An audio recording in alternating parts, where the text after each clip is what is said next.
موضوع الدرس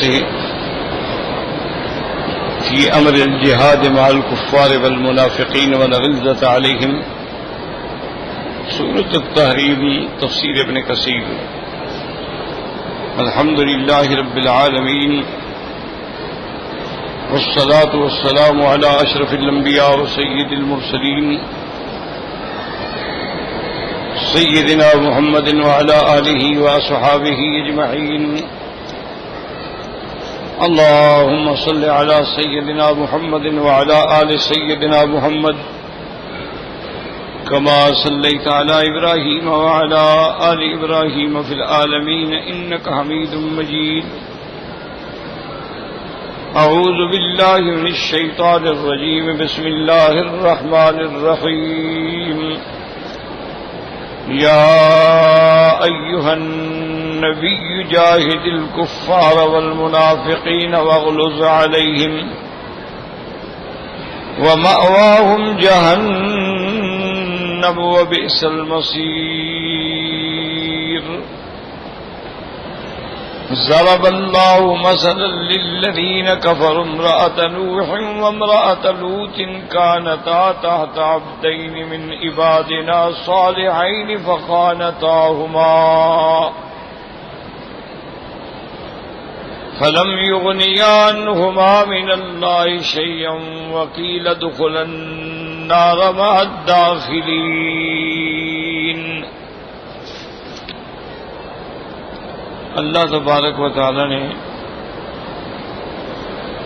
کلام مقدس کی ان آیات مبارکہ میں ارشاد فرمایا ہے، اے نبی صلی اللہ علیہ وسلم، آپ جہاد فرمائیں کفار کے ساتھ، منافقین کے ساتھ، اور ان کے ساتھ سختی کا معاملہ فرمائیں۔ وَمَأْوَاهُمْ جَهَنَّمْ، ان کا ٹھکانہ جو ہے آخرت میں جہنم ہے، اور کیا ہی برا لوٹنا اور بری جگہ ہے۔ ضرب اللہ مثلا، اللہ پاک نے ایک مثال بیان فرمائی، للذین کفروا امرأۃ نوح وامرأۃ لوط، کہ کفر کیا نوح علیہ السلام اور ان کی بیویوں نے، حالانکہ کانتا تحت عبدین من عبادنا صالحین، وہ دونوں میرے بڑے صالحین عباد کی بیویاں تھیں، فخانتاہما، بس انہوں نے خیانت کی، فلم یغنیا عنہما من اللہ شیئا، تو پیغمبر جو ہیں ان کو کسی چیز کا نفع نہ پہنچا سکے۔ ان کو حکم دیا گیا کہ داخل ہو جاؤ، جہنم میں داخل ہونا۔ اب سب سے پہلی بات تو یہ سمجھیں کہ سورۃ التحریم میں جیسا کہ ہم نے پڑھا ہے الحمدللہ، قصہ تحریم کا ذکر تھا، اس کے بعد اللہ تبارک و تعالی نے کفارہ یمین کا ذکر فرمایا کہ اگر قسم کھا لی جائے ایسے معاملات میں تو کفارہ دیا جائے۔ پھر اللہ تبارک و تعالی نے ان دونوں عورتوں کو جنہوں نے ہیلا کر کے اس مقام تک حضور پاک کو مجبور کر دیا کہ حضور نے ایک حلال چیز کو حرام کر دیا، ان کو حکم دیا گیا کہ تم اللہ کی طرف توبہ کرو، اللہ کی طرف رجوع کرو، تمہارے دل جو ہیں وہ حقیقت سے ٹیڑھے ہوئے ہیں، اور اگر تم توبہ نہیں کرو گی بلکہ اپنے ضد پہ اور انا پہ قائم رہو گی تو پھر یہ بات یاد رکھیں کہ اللہ تبارک و تعالی جو ہیں وہ اپنے پیغمبر کے مددگار ہیں، جبریل بھی اور پھر سارے ملائکہ بھی اور صالح المومنین بھی، سب اللہ کے نبی کے ساتھ ہیں، تمہارے ساتھ تو پھر کوئی بھی نہیں ہوگا۔ اس کے بعد پھر تنبیہ اور تحدید آئی ایک دوسرے رنگ میں کہ اگر اللہ اور تمہارا رب یہ چاہے اور حکم فرما دے حضور پاک کو کہ تم سب کو طلاق دے دیں تو وہ قادر ہیں کہ تم سے بہتر بیویاں حضور کو عطا فرمائیں۔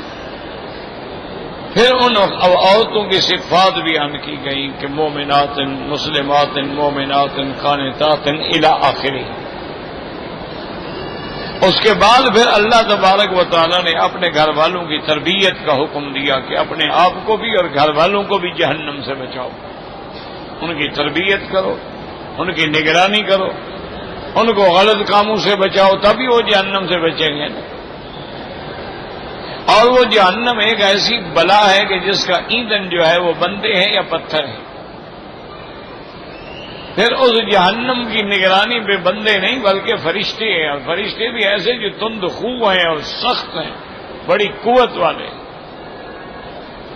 اور فرشتے بھی ایسے ہیں کہ جو اللہ کی ہرگز نافرمانی نہیں کرتے، اور وہی کرتے ہیں جس کا ان کو حکم دیا جاتا ہے. پھر اللہ تبارک و تعالیٰ نے اسی ضمن میں فرمایا کہ کافرو، آج قیامت والے دن تمہارے کچھ کام نہیں آئے گا، کوئی عذر معذرت قبول نہیں ہوگی، اور اللہ تمہیں جو سزا دے رہے ہیں وہ تمہارے اپنے اعمال ہیں جن کی تمہیں سزا دی جا رہی ہے.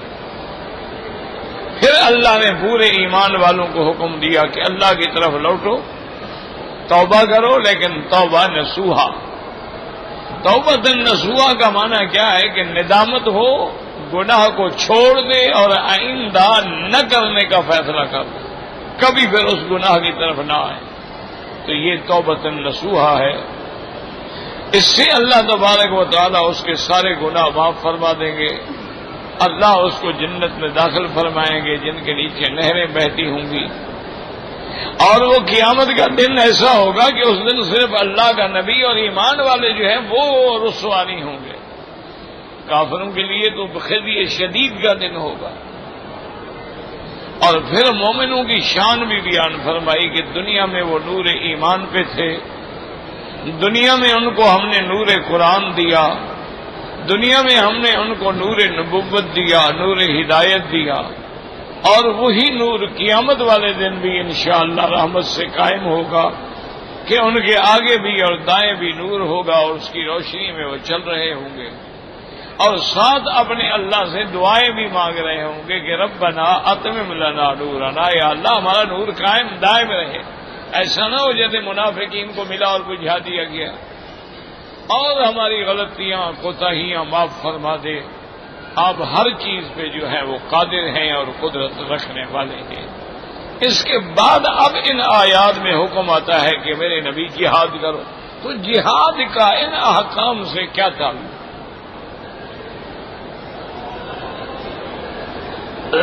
احکام جو تھے وہ تو چل رہے تھے گھریلو عورتوں کے بارے میں، لیکن درمیان میں یہ ذکر آ گیا کہ اے میرے نبی آپ جہاد کریں کفار کے ساتھ، منافقین کے ساتھ، ان سے سختی کریں. تو اس کی آپس میں ربط کیا ہے؟ اس کو مفسرین اپنی اصطلاح میں فرماتے ہیں ربط بین الآیات، کہ آیات کا آیات سے کیا ربط ہے. کیوں اللہ کا کلام ہے وہ بے ربط تو نہیں ہو سکتا. اللہ کا کلام جو ہے وہ تو علی احسن نظم و نسق، بڑی عظیم اس کی ترتیب ہے. تو پھر ایسی آیات درمیان میں کیسے آ جاتی ہیں؟ اسی لیے کافر جو ہیں، دشمنان اسلام جو ہیں، اعدائے اسلام جو ہیں، سب سے پہلے تو یہودی ہے، ان کے بعد نصرانی ہے، اور ان کے بعد ہندو بھی ہیں. ہندوؤں نے بھی قرآن شریف پر تقریباً 5000 اعتراض کیا ہے. یہودیوں نے بھی کیا ہے، نصرانیوں نے بھی کیا ہے، چونکہ وہ تو دشمن ہیں. تو اس لیے وہ اس قسم کے سوالات پیدا کرتے ہیں. مومن کے لیے تو کوئی مسئلہ ہی نہیں ہے نا، اللہ کا قرآن ہے، بس آمنا وصدقنا، بس ہمیں مزید باریکیوں میں پڑھنے کی ضرورت ہی نہیں. مشکل تب ہوتی ہے کہ جب کوئی دشمن اعتراض کرتا ہے کہ جی معاملہ چل رہا تھا حضور پاک کی بیویوں کا، تحریم اصل کا، تحریم ماریہ کا، تو اس میں جہاد کا تو کہیں ذکر ہی نہیں تھا، تو پھر یہ آیت درمیان میں جہاد کا حکم کیسے آ گیا؟ تو یاد رکھیں کہ اس کے دو جواب ہیں۔ ایک جواب تو ہے ایمان والوں کے لیے جن کا قرآن پہ ایمان ہے، ان کے لیے تو جواب یہ ہے کہ بھی قرآن جو ہے وہ کوئی قصے کی کتاب نہیں ہے، قرآن پاک جو ہے وہ کوئی تاریخ کی کتاب نہیں ہے، کوئی جغرافیہ نہیں ہے، کوئی قصص نہیں ہے کہ اس میں ترتیب ضروری ہو کہ فلاں قصہ ہم شروع کریں ابتدا سے انتہا تک۔ حالانکہ قرآن پاک جو ہے وہ تو ہدن ہے، ہدایت ہے، نور ہے، موعظہ ہے، ذکر ہے، شفا ہے، تو پھر حکیم تو جیسے مرض دیکھے گا دوائی بدل دے گا۔ تو جب ہدایت ہوگی، موعظت ہوگی، اس میں ترتیب کا کیا تعلق ہے؟ اسی لیے اللہ پاک نے قرآن میں سیدنا ابراہیم علیہ السلام، آدم علیہ السلام، موسیٰ علیہ السلام، عیسیٰ علیہ السلام، ان کے واقعات بیان فرمائے ہیں، تو وہ اس میں ترتیب نہیں ہے۔ کسی صورت میں ایک حصہ ہے، دوسری صورت میں پھر دوسرا حصہ ہے، تیسری صورت میں پھر تیسرا حصہ ہے۔ کیوں؟ ترتیب کی ضرورت ہی نہیں ہے، ضرورت ہے موقع پر علاج کی، کہ بیماری سامنے آئی، علاج آ گیا، اعتراض سامنے آیا، جواب آ گیا۔ تو اس لیے ہمیشہ یاد رکھیں کہ اللہ کا قرآن جو ہے کتاب ہدایت ہے، کتاب موعظت ہے، اور جب آدمی نے ہدایت کر دی، آپ اپنے بیٹے کو ہدایت کرتے ہیں، اب یہ تو نہیں کہ ترتیب سے عمل کریں گے کہ جی کل میں نے چونکہ آپ کو یہ کہا تھا اور بات یہاں ختم کی تھی، اب جناب میں آگے شروع کر رہا ہوں، یہ کوئی بات ہے؟ جیسے ضرورت ہوگی سمجھا دو گے۔ اس نے نماز میں کوتاہی کی، آپ ہدایت کر دیں۔ اس نے گلی کے لوگوں سے جھگڑا کیا، آپ اس کو ہدایت کر دیں۔ اس نے کسی سے مار کٹائی کی، آپ ہدایت کر دیں۔ اس نے کوئی غلط چیز کھا لی، سگریٹ پی لی، کچھ کر لیا، آپ تو جیسے جیسے حالات ہوں گے ویسے ہدایت۔ اس لیے اللہ نے قرآن پاک کو 23 سال کی مدت میں حضور صلی اللہ علیہ وسلم پہ اتارا ہے۔ اللہ چاہتے تو ایک ہی دفعہ سارا قرآن حضور کے سینے میں جما دیتے۔ یہ بھی شان کرم تھا کہ جیسے جیسے حضور کو ضرورت پیش آئی فوراً جواب۔ یسألونک عن المحیض، حیض کے بارے میں سوال ہوا، جواب آ گیا۔ یسألونک عن الانفال، صدقات کے بارے میں سوال ہوا، جواب آ گیا۔ یسألونک ماذا ينفقون، فوراً جواب آ گیا۔ جب نصارہ کا وفد حضور سے مناظرے کے لیے آیا عیسیٰ علیہ السلام کے بارے میں، فوراً جواب آ گیا۔ ان مثل عیسیٰ عند اللہ کمثل آدم خلقه من تراب ثم قال له كن فيكون۔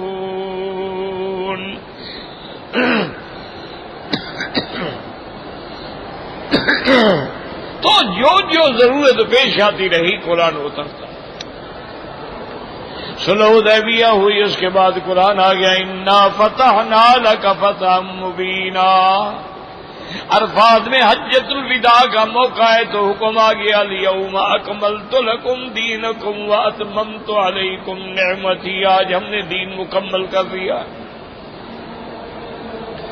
تو یہ جواب جو ہے یہ تو ہے مسلمانوں کے لیے بھی، جب قرآن ہدایت ہے، قرآن شفا ہے، قرآن موعظہ ہے، قرآن ذکرہ ہے، قرآن نصیحت ہے، تو حسب حال نصیحت ہوگی بس۔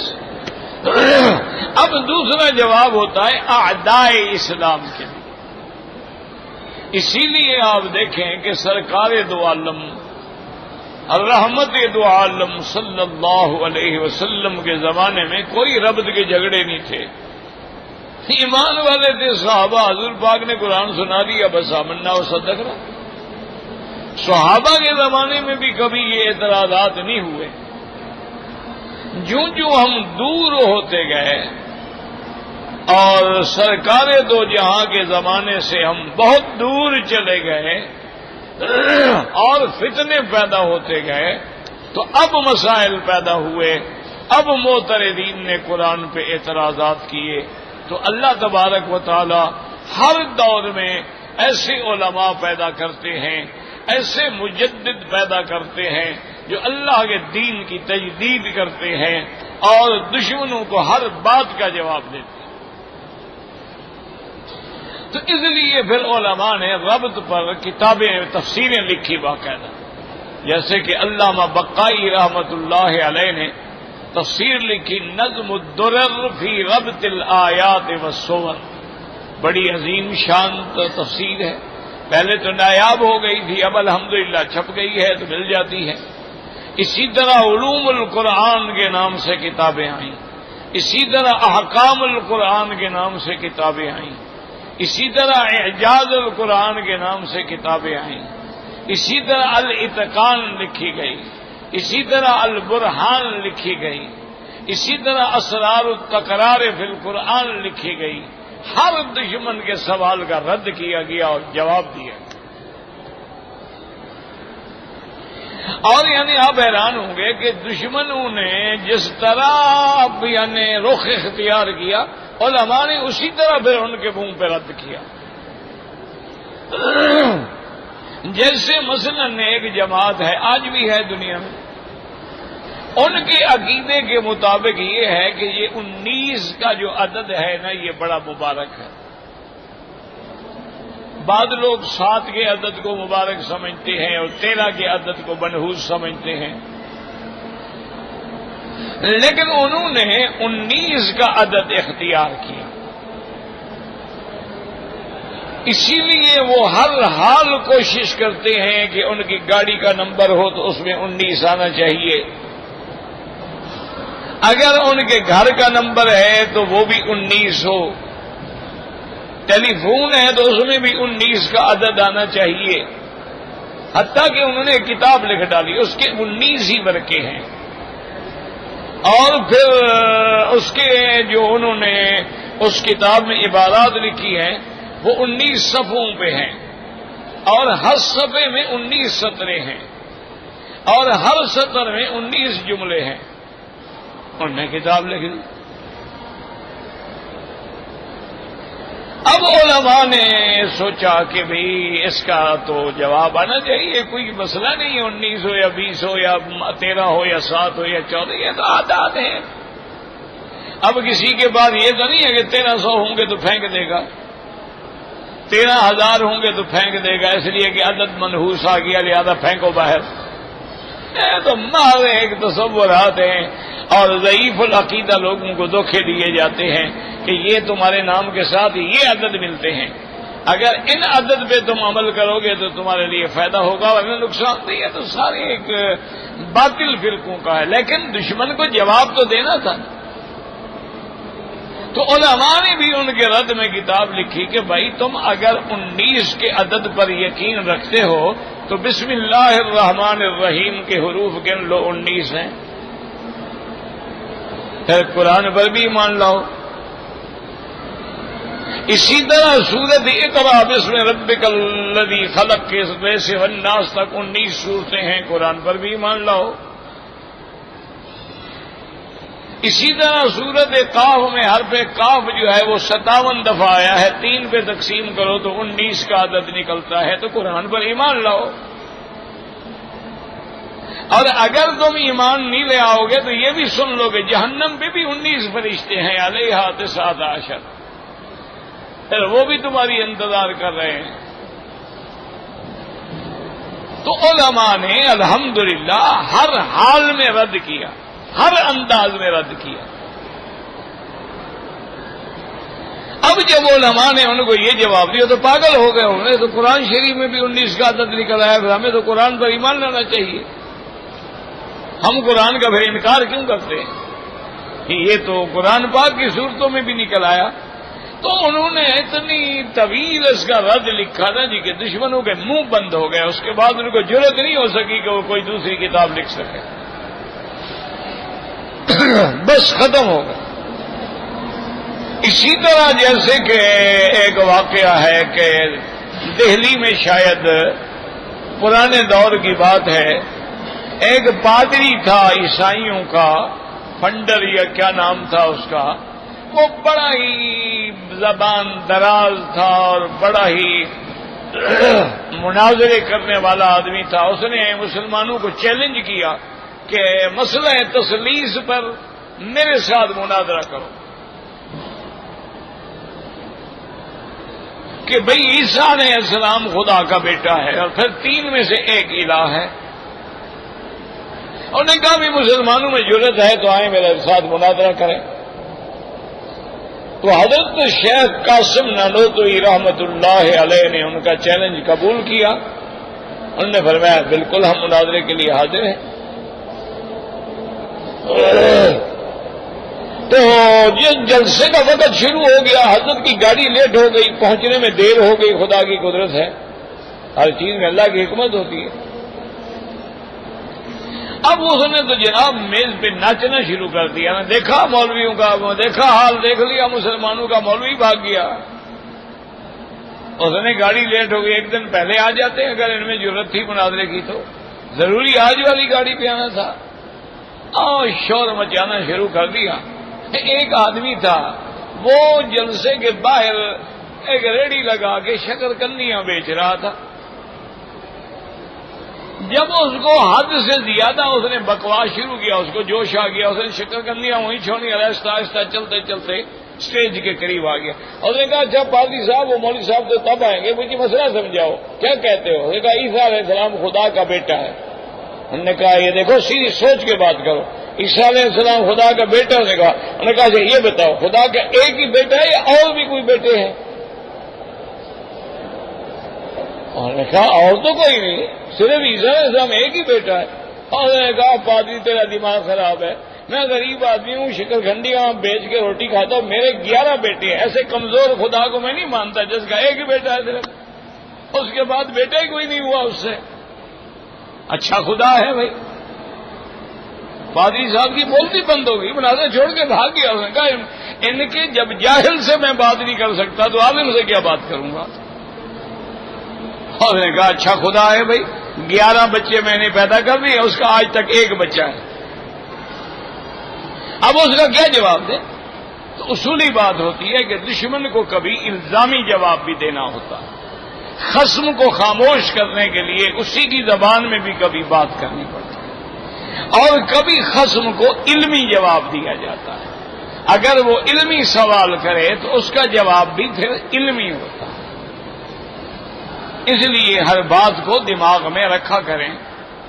مجھے یاد ہے، بلکہ میں اس مناظرے میں موجود بھی تھا، حضرت قریشی صاحب، حضرت دوست محمد قریشی رحمت اللہ علیہ بہت بڑے عالم بھی تھے، بہت بڑے خطیب بھی تھے، مناظر بھی تھے۔ مناظرہ ہو گیا شیعہ سے، شیعہ کا مناظر مولوی اسماعیل تھا، وہ بھی بہت بڑا مناظر تھا اور بڑا قابل تھا۔ میں بھی اس مناظرے میں موجود تھا چونکہ میرے علاقے میں تھا۔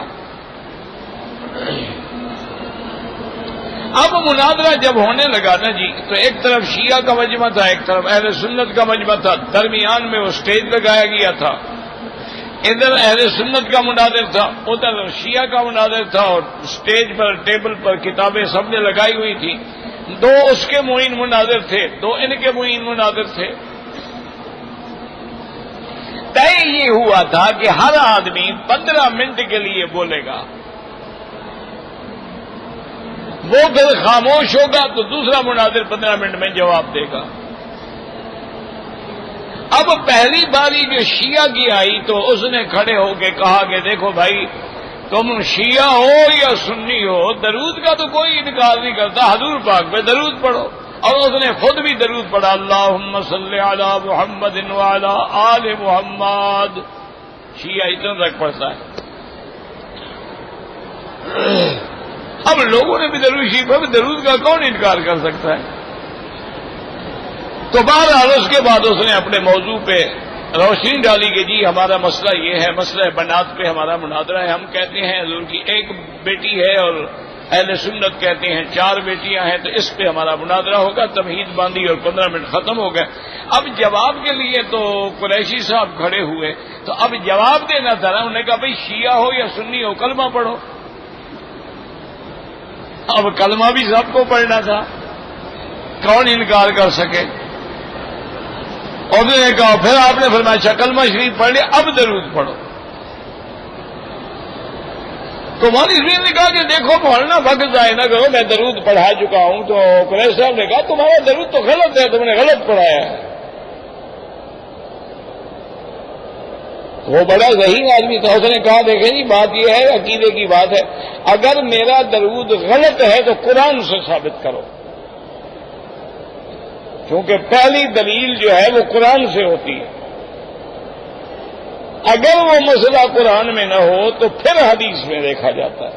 آپ قرآن سے ثابت کریں کہ شیعہ کا درود غلط ہے، ہمارا درود یہی ہے اللہم صلی علی محمد وعلی آل محمد۔ تو قریشی صاحب نے ماشاءاللہ اللہ نے ان کو آواز بھی دیا تھا، انداز بھی تھا، خطابت بھی تھی، تو انہوں نے بڑے ذوق سے قرآن کی آیت پڑھی کہ اللہ تبارک و تعالیٰ نے قرآن میں حکم دیا ہے کہ یا ایھا الذین آمنوا صلوا علیہ وسلموا تسلیما، اے ایمان والو میرے نبی پہ صلاۃ و سلام بھیجو۔ تو اہل سنت جب پڑھتے ہیں تو کہتے ہیں اللہم صلی علی محمد وعلی آل محمد وبارک وسلم، تو ان کے درود میں صلی کا صیغہ بھی اور سلم کا صیغہ بھی ہوتا ہے، کیونکہ قرآن میں دونوں صیغے ہیں صلو علیہ وسلموا تسلیما۔ اور تم شیعہ جو پڑھتے ہو صلی تو پڑھتے ہو، سلم نہیں پڑھتے ہو، لہذا قرآن کے مطابق جیسے تمہارا دین ناقص ہے ایسے تمہارا درود بھی ناقص ہے۔ تو اس طرح جب جواب آتے ہیں، اب وہ کیا کہہ سکتا تھا؟ اس کے بعد کون سا اور تیر تھا جو مار لیتا وہ؟ تو اس لیے ہمیشہ یاد رکھیں کہ بھئی یہ درمیان میں یہ حکم کیسے آ گیا کہ یا ایھا النبی جاہد الکفار والمنافقین واغلظ علیہم ومأواہم جہنم وبئس المصیر۔ اللہ نے فرمایا میرے نبی جاہد جہاد کریں کافروں کے خلاف، منافقین کے خلاف۔ یاد رکھو منافقین سے مراد یہاں عقیدے کا منافق ہے۔ عقیدے کا منافق کیا مانا کہ جو ظاہراً کہتے تھے ہم مسلمان ہیں لیکن اندر سے کافر تھے، اندر سے کافر تھی۔ اذا لقوا الذین آمنوا قالوا آمنا، جب ایمان والوں سے ملتے تو کہتے کہ ہم ایمان والے ہیں۔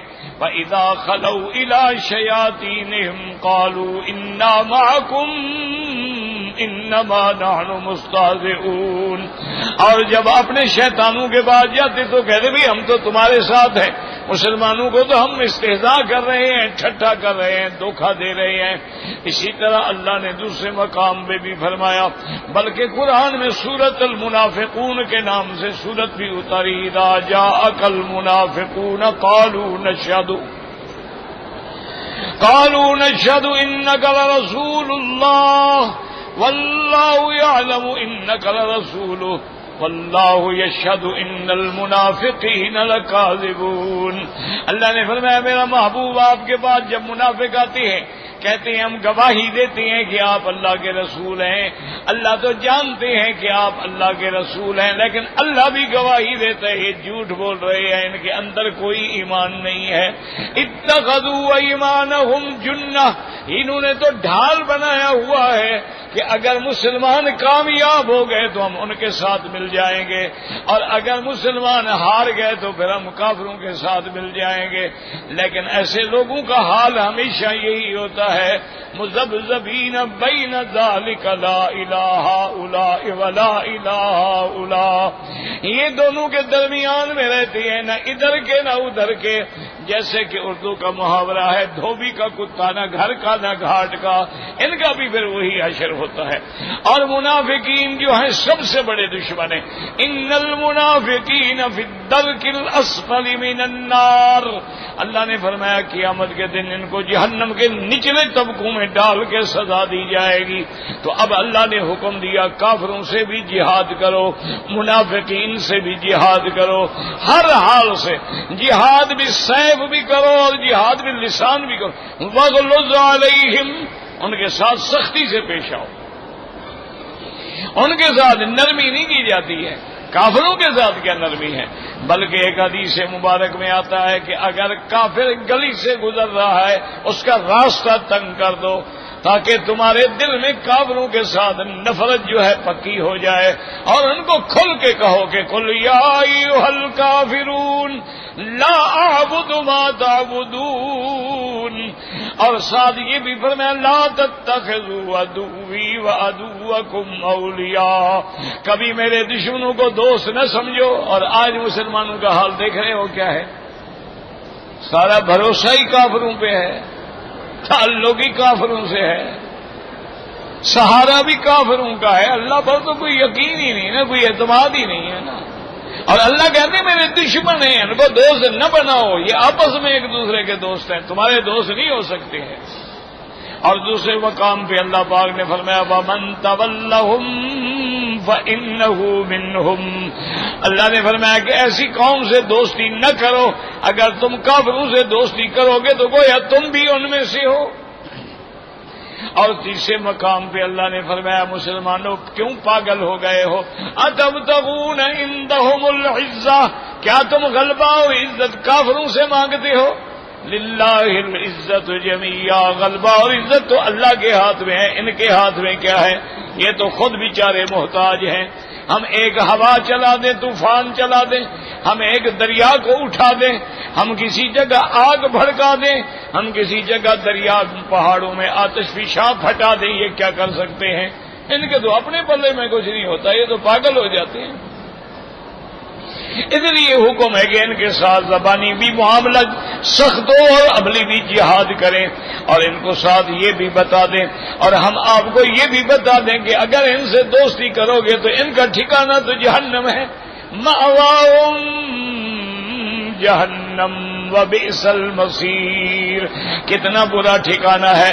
اب یاد رکھو کہ رد کیا ہوگا، یہاں سے اللہ نے بڑے لطیف انداز میں اشارہ فرمایا، جیسے پہلے اللہ نے عتاب فرمایا لیکن لطف کے ساتھ، عتاب بھی ہے اور لطف بھی ہے کہ یا ایھا النبی لم تحرم، خطاب کے ساتھ اللہ نے نام نہیں لیا کہ یا محمد لم تحرم، یا ایھا النبی، یعنی عتاب بھی ہے لطف و کرم بھی ہے، اور آگے فوراً یہ بھی بتلا دیا لم تحرم ما احل اللہ لک تبتغی مرضات ازواجک واللہ غفور الرحیم، اشارہ بھی کر دیا میرا مدنی آپ کی شان کے یہ زیبا نہیں تھا کہ بیویوں کی رضامندی کے لیے میرے حلال کو حرام کر دے، لیکن ہم نے بخش دیا ہے کیونکہ ہم مہربان ہیں، ساتھ فیصلہ بھی سنا دیا تاکہ حضور انتظار میں نہ رہیں کہ پتہ نہیں کیا ہوگا، ساتھ بتلا دیا۔ جیسے منافقوں نے حضور سے جہاد میں نہ جانے کے لیے اجازت مانگی کہ یا رسول اللہ ان بیوتنا اور ہمارے گھر اکیلے ہیں، کوئی رکھوالی نہیں ہے، گھر والے پریشان ہیں، آپ ہمیں اجازت دیتے تو ہم جہاد میں نہ جائیں۔ آپ نے ہمیں ٹھیک ہے جاؤ۔ اب دیکھیں اللہ کی طرف سے عتاب بھی آیا، لیکن عتاب میں لطف و کرم دیکھو، فرمایا عفا اللہ عنک لما ذنت لہم، میرا مدنی ہم نے تو خیر آپ کو معاف کر دیا ہے، لیکن آپ نے ان کو کیوں اجازت دی؟ معاف پہلے کر دیا ہے، یہ لطف و کرم ہے اور یہ شان محمد مصطفیٰ ہے صلی اللہ علیہ۔ اور یہاں بھی دیکھیں اللہ پاک نے وہی خطاب ہے، یا ایھا النبی جاہد الکفار والمنافقین واغلظ علیہم، میرے نبی آپ بیویوں سے ناراض ہو گئے، آپ نے 1 مہینے تک ان سے بول چال جو تھی وہ بند کر دی، آپ نے ایلا کر لیا، تو آپ اپنا غصہ بیویوں پہ نہ نکالیں، کافروں پہ غصہ نکالیں، غصے کا مقام کافر ہیں، منافق ہیں، گھر والے نہیں ہوتے غصے کا مقام، گھر والوں کے ساتھ تو پھر درگزر کرو نا، گھر والوں کے ساتھ تو پھر باتیں سہنی بھی پڑتی ہیں اور نبھانا جو ہے، کیونکہ وہ کہتے ہیں نا جی کہ میاں بیوی کا جھگڑا جو ہے نا یہ بڑا مشکل ہوتا ہے، چونکہ شام کو تو دونوں نے اکٹھا ہونا ہے کمرے میں، تو جھگڑا کب تک چلے گا آخر؟ تو جب بعد میں جا کے تم نے شرمندہ ہونا ہے تو پہلے جھگڑا ہی کیوں کرتے ہو؟ وہ دیہات میں ایک آدمی نے اپنی بیوی کو مارا بڑا. دیہات میں تو یہ عام بات ہے نا، اللہ معاف کرے، اللہ معاف کرے. وہ تو سمجھتے ہیں نا کہ بس یہ بیوی نہیں ہے، بس ہماری غلام ہے، ہماری مملوکہ ہے، ہم نے گویا اس کو خرید لیا ہے، اب ہماری مرضی ہے، اس کو جیسے استعمال کریں، جیسے سزا دیں، جس کام میں لگائیں. اس نے بیوی کو مارا اور اللہ معاف کرے بے تحاشا مارا. تو جو ذمہ تھا اس کو پتہ لگا کہ فلاں بندے نے اپنی بیوی کے ساتھ آج بڑی زیادتی کی ہے، ظلم کیا، اس کو لکڑیوں سے مارا ہے. تو ذمہ دار جب کھیت پہ آیا تو وہ ایک درخت کے نیچے بیٹھی ہوئی رو رہی تھی، اس کو بڑی سخت مارا اس نے. تو ذمہ دار غصے میں آیا اور اس کے پاس آیا، کہنے لگا تمہیں مارا ہے، تم نے مجھے بتایا کیوں نہیں ہے؟ میں اس کو ایسا کر دوں گا، میں اس کو تیر کی طرح سیدھا کر دوں گا، آج میں اس کو اتنی بڑی سزا دوں گا. تو اس نے کہا سائیں آپ ہمارے سردار ہیں، وڈیرے ہیں، میرے شوہر کو سزا نہ دینا. اس نے کہا بڑی پاگل عورت ہو، دیکھو تمہارے سارے بدن پہ نیل پڑے ہوئے. اس نے کہا جی سائیں جو ہوا مارتا تو ہے لیکن پھر رات کو میرے پاؤں بھی تو پکڑ کے بیٹھتا ہے نا، جب پاؤں پکڑ لیتا ہے تو اکڑ تو ختم ہو گئی نا، پھر خانگی دکھانے کا کیا فائدہ ہوا؟ تو اس لیے میاں بیوی کے جھگڑے جو ہیں نا وہ الگ چیز ہوتے ہیں. اللہ نے فرمایا میرا مدنی آپ نے غصے میں آنا ہے، ناراض ہونا ہے، کافروں پہ ناراض ہوں، منافقوں پہ ناراض ہوں، ان سے سختی کریں. اس لیے آگے اللہ تبارک و تعالی نے بیان فرما دیا کہ حضرت نوح کی بیوی اور حضرت لوط کی بیوی کے بارے میں کہ میرا مدنی یہ ہوتا ہے کہ میرے نبی ہے بیوی کافرہ ہے. اگر آپ کی بیویوں سے بھی کوئی غلطی ہو گئی ہے تو کوئی کفر تو نہیں ہوا، ان کی بیویوں نے تو کفر کیا. آپ کی بیویوں نے تو آپ کی محبت میں آ کے بس ایک بہانہ بنایا کہ حضور بی بی زینب کے گھر میں زیادہ وقت نہ لگائیں، اور اس کا مقصد بھی یہ تھا کہ حضور پاک سے ہم زیادہ محروم نہ رہیں، ہمارے پاس بھی آئیں. وہ آپ تو سارا وقت وہاں بیٹھ جاتے ہیں، تو انہوں نے کوئی کفر تو نہیں کیا. لیکن سابقہ پیغمبر سب سے پہلا رسول ہے بیوی کافر ہے، جس نے 950 سال دین بیان کیا، بیوی بھی مسلمان نہیں ہوئی. تو اگر 950 سال کے بعد بیوی نے کہنا نہیں مانا تو آپ کی بیوی نے بھی اگر غلطی کر لی اور ایک بات سے آپ نے روکا تھا اور اس نے بھی کہنا نہیں مانا تو آپ معاف کر دیں. آپ یہ تو نہیں نا کہ ان سے ہمیشہ کے لیے 1 مہینے تک کے لیے بولنا چھوڑ دیں. جو بیوی آپ کی جدائی 10 منٹ برداشت نہیں کر سکتی تھی ان کو آپ نے 1 مہینے تک رلا دیا ہے. دیکھو پیغمبر کی بیوی ہے لیکن کافرہ ہے، لوط علیہ السلام کی بیوی ہے لیکن کافرہ ہے. اور پھر اللہ نے فرمایا وہ میرے پیغمبر جو تھے اتنے شان والے تھے کہ عبادنا من عبادنا صالحین فخانتاہما فلم یغنیا عنہما من اللہ شیئا. اور ساتھ یہ بھی بتا دیا کہ محمد مصطفیٰ کی بیویاں تم بھی خبردار اس فخر میں نہ رہنا کہ ہم نبی کی بیویاں ہیں. اگر تم نے بھی ایمان کے خلاف بات کی تو پھر وہی ہوگا جو نوح علیہ السلام اور لوط علیہ السلام کی بیوی کے ساتھ ہوا ہے کہ تم بھی فرما برداری کیا کرو اور اللہ کے نبی کی یہ اعراض نہ کیا کرو، اللہ کے نبی کو تنگ نہ کیا کرو، کیونکہ اللہ کے نبی کو ایذا پہنچانا جو ہے وہ اللہ کو ایذا پہنچانا ہے، اور ایذا پہنچانے والے کے لیے تو بڑی سخت وعید ہے. لہذا اس میں یعنی ازواج مطہرات کے لیے بھی ہدایت تھی، سرکار دو عالم کے لیے بھی ہدایت تھی. تو اب دیکھیں اس آیت کا پہلی آیات سے تعلق واضح ہے کہ نہیں ہے؟ واللہ اعلم.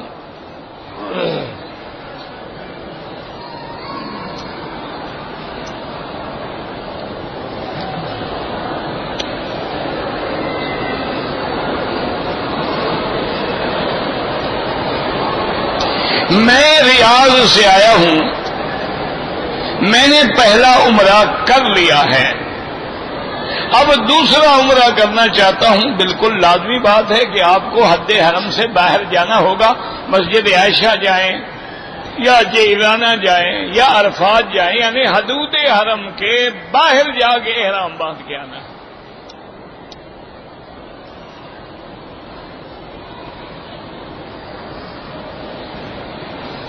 کہتے جی ہمارے گاؤں کی مسجد کے لیے ہم نے چندہ کیا،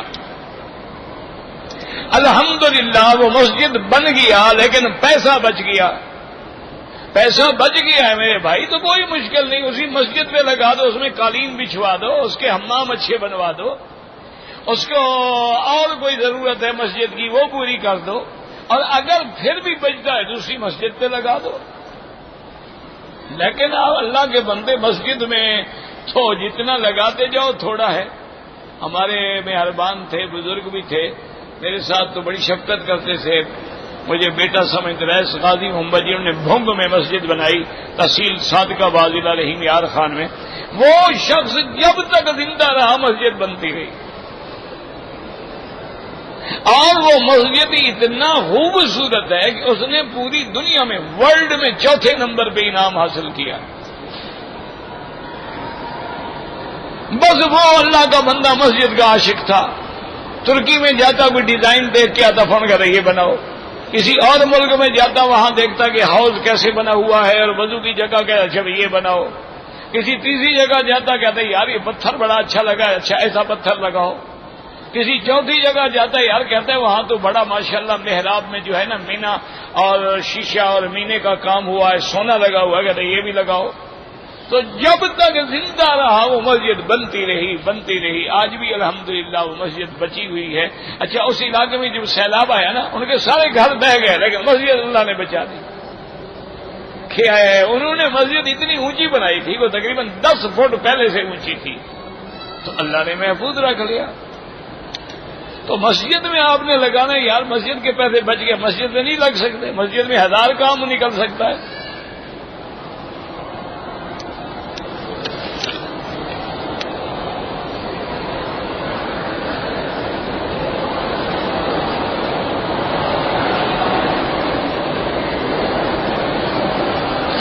انٹرنیٹ پہ ایک غیر مسلمان لڑکی سے دوستی ہوئی، وہ شادی شدہ ہے ماشاءاللہ، اس کے 2 بچے بھی ہیں، وہ شوہر کو طلاق دے کے مجھ سے شادی کرنا چاہتے ہیں۔ خدا کا خوف کرو، اللہ سے ڈرو۔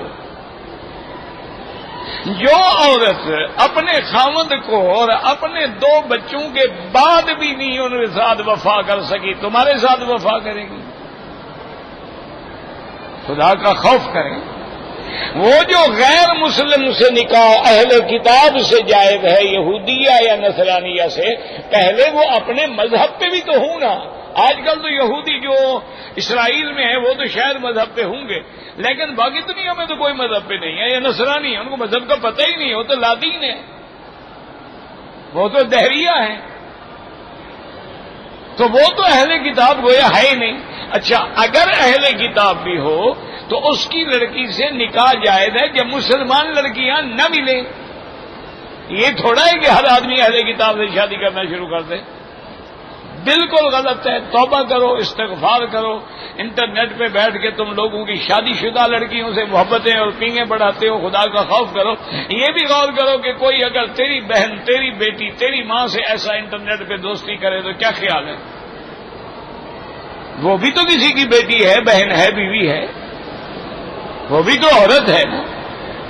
اللہ سے ڈرو اور ان حرکتوں سے باز آ جاؤ۔ یہ جو چیٹنگ ہے اور یہ انٹرنیٹ ہے، یہ 2 دھاری تلوار ہے۔ اگر اس کو خیر میں استعمال کرو تو بہت بڑی چیز ہے، اور شر میں استعمال کرو تو ہلاک کر دینے والی چیز ہے۔ واللہ اعلم۔ ربنا تقبل منا انك انت السميع العليم وتب علينا انك انت التواب الرحيم۔ اللهم فرج هم المهمومين، نفس كرب المكروبين، واقض الدين عن المدينين، واشفنا واشفنا واشفنا واشف مرضانا ومرضى المسلمين۔ یا اللہ عالم اسلام کی عزت کا فیصلہ فرما، یا اللہ عالم اسلام کے غلبے کا فیصلہ فرما، یا اللہ کفار کی ذلت کا فیصلہ فرما، یا اللہ مجاہدین کی نصرت اور مدد فرما، قدم قدم پہ ان کی حفاظت فرما، یا الہ العالمین، یا ارحم الراحمین۔ بیماروں کو شفا عطا فرما، بے حیاؤں کو حیا عطا فرما، بے دینوں کو دین عطا فرما، بے اولادوں کو اولاد عطا فرما، بے روزگاروں کو روزگار عطا فرما، قرض داروں کے قرض ادا فرما۔ یا الہ العالمین، ہمیں مانگنا نہیں آتا، بغیر مانگے عطا فرما۔ یا اللہ مسلمان جس ملک میں ہیں، عراق میں ہیں، کشمیر میں ہیں، فلسطین میں ہیں، عرب میں ہیں، عجم میں ہیں، ہندوستان میں ہیں، بنگلہ دیش میں ہیں، برما ارکان میں ہیں، یا اللہ فضا میں ہیں، بر میں ہیں، بحر میں ہیں، ان کی جان مال آبرو عزت کی حفاظت فرما. ربنا آتنا فی الدنیا حسنۃ وفی الآخرۃ حسنۃ وقنا عذاب النار. صلی اللہ تعالی علی خیر خلقہ سیدنا محمد وعلی آلہ وصحبہ اجمعین. ہے ڈاکٹر کے پاس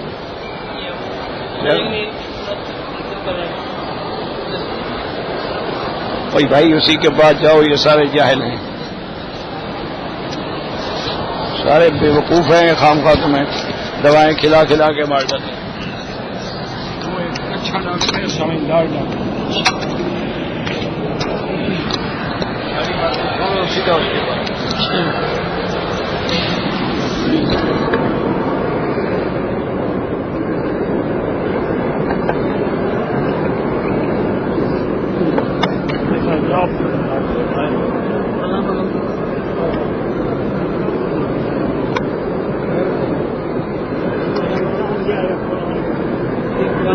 لا الہ الا اللہ.